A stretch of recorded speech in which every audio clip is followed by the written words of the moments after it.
Mamdani on üks tõeline sitapea, aga ta on ka valetav sitapea, sest ta teeskleb, et ta suudab tegelikult Iisraeli peaministri Netanyahu arreteerida ja ta jätkab nende ähvardustega, kuigi tal pole selleks absoluutselt mingit seaduslikku alust. Ja nüüd on president Trump välja öelnud, et kuule, seda ei juhtu, Netanyahu on minu territooriumil täiesti kaitstud. Aga Mamdani ei arva, et ta on lihtsalt ühe linna linnapea ja tema töö on tegelikult tegeleda, ma ei tea, tulekahjude ja muude asjadega, mis toimuvad.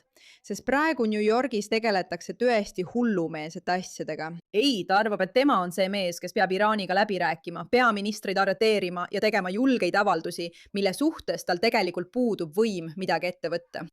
Ma mõtlen tõesti, vaata, mis praegu New Yorgis toimub.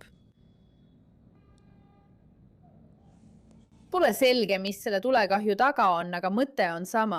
Mamdani ei tee oma põhitööd, sest ta on islamist, kes üritab Ameerikat kontrollida. Ta ei ole linnapea, kellele New York tegelikult korda läheks. Ei ole kunagi olnud ega saa ka kunagi olema. Aga tänane lugu ei räägi New Yorgist. See räägib sellest, kuidas ta tegelikult üritab Iisraeli peaministrit ähvardada. Ma mõtlen, kui rumal üks mees peab olema. Ma tean, et ta on islamist. Ma tean, et see tähendab, et tal on ajurakke vähemaks jäänud. Ma tean seda kõike.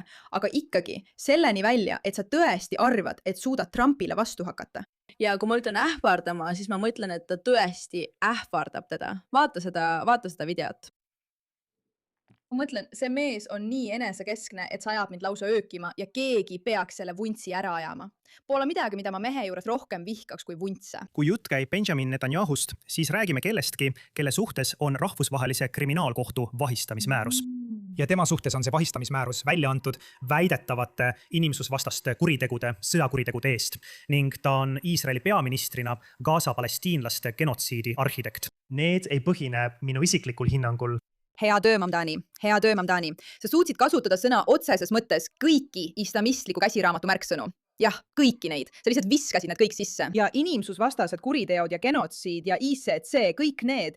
ICC on korrumpeerunud. See ei ole tegelikult kohus, millel oleks mingisugune jurisdiktsioon. Neile lihtsalt meeldib teha poliitilisi manöövreid ja Ameerika töötab iga päev selle nimel, et neist lahti saada, sest nad on hullud. Ja nad arvavad, et isegi kui keegi pole neid valinud, võivad nad lihtsalt teha õiguslikke otsuseid igasuguste inimeste eest. Aga muidugi, keda see huvitab?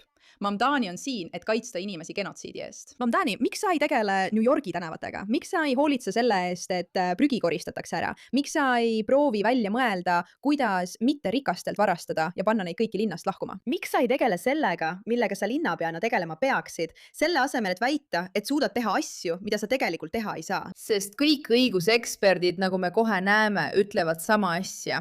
Mamdani ei saa seda teha. Need on avaliku teabe faktid ja ma usun, et kui me kohalik seadus ja see on kõik, mis mul selle kohta lisada on.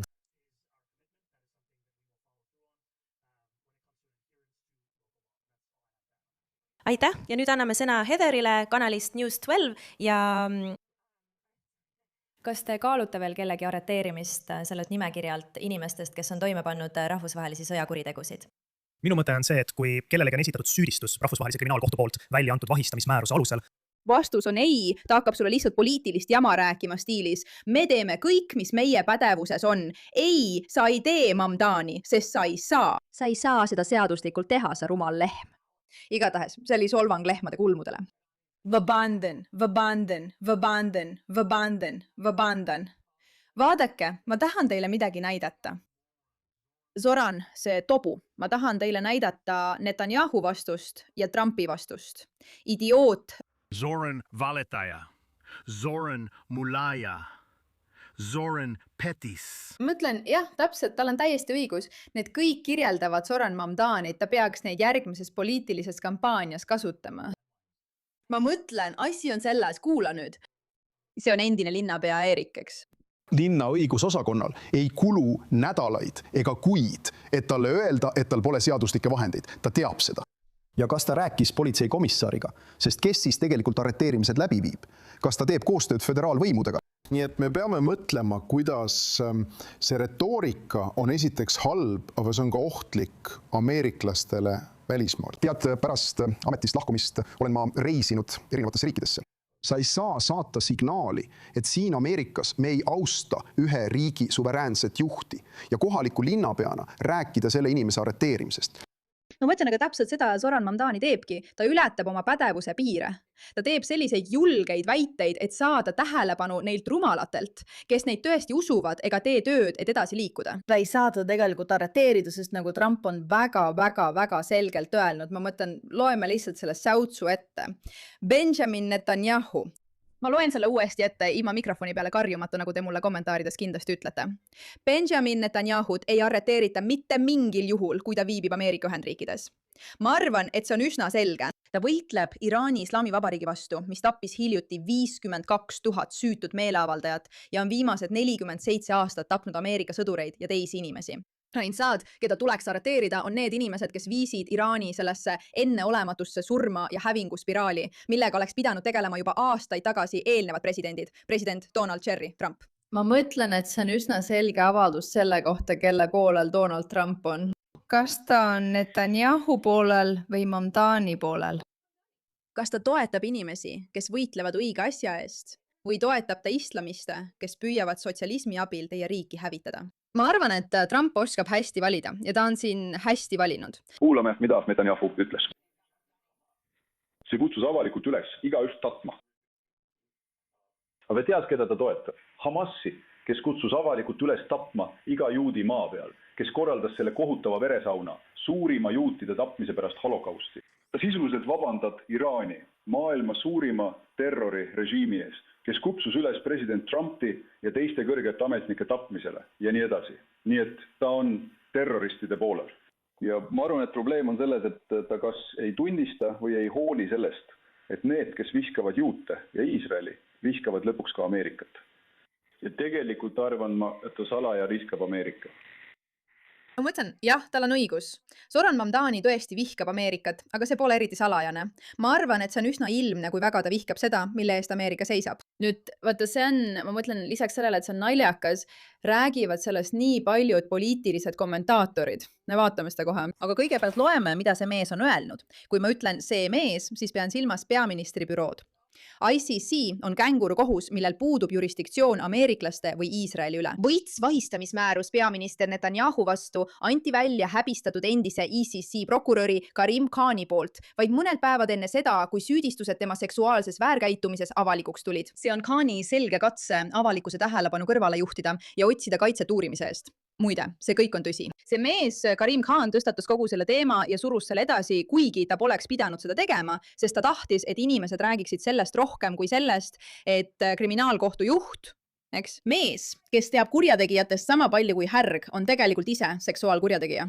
Milline üllatus? Loomulikult tegu on väitega, kuni see kinnitust leiab. Aga kas sa oled üllatunud? Ei, sa ei ole üllatunud. Sellepärast sa ei tahagi, et rahvusvaheline kriminaalkohus saaks otsustada, kes nende arvates peaks vangi minema või mitte. Igatahes peaminister Netanyahu juhtimisel on Iisrael võtnud enneolematuid sõjaaegseid meetmeid, et vähendada tsiviilisikute kannatusi, samal ajal kui nad võitlevad Hamasi vastu, genotsiidilise terroriorganisatsiooni vastu, mis kasutab palestiinlasi inimkilpidena ja siib tahtlikult süütuid Iisraeli tsiviilisikuid. Selle asemel, et toetada Khani kriminaalset käitumist, peaks härra Mamdani keskenduma kahju parandamisele. Tema poliitika muidugi New Yorgis. Nagu Karim Khan näib ka Mamdani olevat huvitatud avalikkuse tähelepanu kõrvale juhtimisest oma eksimustelt ning juudi riigi juhi ja Lähis-Ida ainsa demokraatia ründamisest.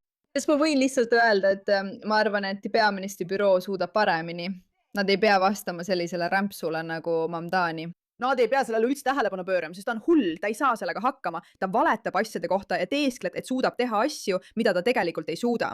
Ja inimesed panevad seda kõikjal tähele. Sa ei taha, et ICC rahvusvaheline kriminaalkohus saaks otsustada, keda ja millal inimesed peaksid arreteerima. Ma ütlen sulle praegu, et on halb, et sa seda usud, sest sa ei tea ICC-st midagi ja see ongi tahtlik. Sa ei tea, kuidas need inimesed võimule saavad. Sa ei tea, millised on nende poliitilised vaated. Ja äkitselt on neil lihtsalt õigus seadusi välja mõelda. Ei, see ei ole süsteem, mis toimib. Sul peaks olema võimalik oma inimesi valida ja need, keda sa valid, peaksid saama otsuseid teha. Kahjuks valisid sa nüüd Mamdani, mis on tõeliselt rumal viga. Aga hea uudis on see, et sa valisid ka Trumpi, kes võib teatud määral Mamdani probleemid tasakaalustada. Igatahes mul on selle kohta palju öelda, kui see pole juba selge. Aga nii on ka paljude uudiste kommentaaridega. Benjamin Netanyahu ei arreteerita mingil moel ega kujul. Kui ma olen Ameerika Ühendriikides, siis tundub, et kõik on mind ära hirmutanud sellega, et Trump toetab Netanyahut nii aktiivselt. Aga mida sina arvad? Need kaks on koos teinud mõningaid kõige hämmastavamaid asju. Ja nemad on need, kes suudavad tegelikult selgelt näha. Mamdani, see psühhopaat, ei ole seda suutnud. New Yorgist tulevad üsna jahmatavad pealkirjad. Ma tean, et Zoran Mamdani on üks sinu lemmikteemasid. Nüüd räägite riigipeade Netanyahu arreteerimisest. Jätame kõrvale kõik arvamused Netanyahu kohta. Ameerika linna ei saa, muide, linnas, kus asub maailma diplomaatiline keskus, mis toob endaga kaasa diplomaatilise. Sa ei saa lihtsalt otsustada, millise maailma liidri sa valid. Sa oled lihtsalt linnapea. Aga siis ta kohtub ka iraanlastega. See tuli järgmisel nädalal sulgeda, mis oli minu jaoks üsna üllatav, arvestades, et nad tapsid sel nädalavahetusel paar ameeriklast. Mis sa arvad kogu sellest Zoran Mamdani asjast? See on hullumeelne. Sul on siin selline tüüp, kes tuleb riiki ja kes põhimõtteliselt vihkab kõike, mille ees see riik seisab. Ta vihkab meie vaba ettevõtlussüsteemi. Ta vihkab, nagu tema poliitika näitab, valgeid inimesi ja kristlasi. Sul on keegi, kes sa enda arvates oled, kui lähed ja räägid Iraani režiimiga, kellega me oleme konfliktis. Sa oled ühe Ameerika Ühendriikide linnapea. Kogu lugupidamise juures esindaja Brandon Gilli vastu arvan ma, et see on vale lähenemine sellele teemale. Kas tead miks? Sest tegelikult teeb see meile natuke head. Okei. See teeb lihtsalt töö meie eest ära. Mamdani näitab ise oma tõelist valet. Ta esitab hullumeelseid, naeruväärseid väiteid ja kõik, mida me teha saame, on lihtsalt istuda ja naerda ning olla nagu okei. Me ei pea seda tõsiselt võtma. See tüüp hakkab Iraaniga läbi rääkima. Kas sa teed nalja? Linnapea hakkab... See on tegelikult päris meelelahutuslik. Ma ei võta seda nii tõsiselt, see pakub mulle nalja, sest see on lihtsalt nii ebareaalne ja naeruväärne. See lihtsalt tõestab meie seisukohta. Kes sa enda arvates oled? Et ütled, et leiad viise, kuidas välisriikide riigipead arreteerida. Jällegi, mis iganes. Kes sa enda arvates oled? Püüad välisriike arreteerida. Kas me peaksime Mamdanist laulu tegema? Me peaksime AI-lt paluma, et ta teeks meile laulu Mamdanist. Kes sa enda arvates oled? Sa mõtled nende peale. See ei ole sinu roll. Sinu roll on juhtida linna ja teha seda nii, et linn oleks turvaline, korralik elukoht. Mitte midagi sellest. Tegelikult ei, Mamdani roll on islamiseerida Ameerikat. See on tema tegelik roll. Ja ta teeb sõna otseses mõttes kõik, et see juhtuks. Sealhulgas väidab, et kõik vastuväited on täielikud valed ning lubab võlts asju, mida ta väidetavalt ellu viib ainult selleks, et võita poolehoidu nende lollide seas, kes ta edasi valivad. Ja see ongi see, mille nimel Mamdani tegelikult tegutseb. Talle ei lähe New Yorgi linn üldse korda. Me kõik teame, et see on tõsi. Poiss, aitäh, et sellele teemale tähelepanu pöörasid.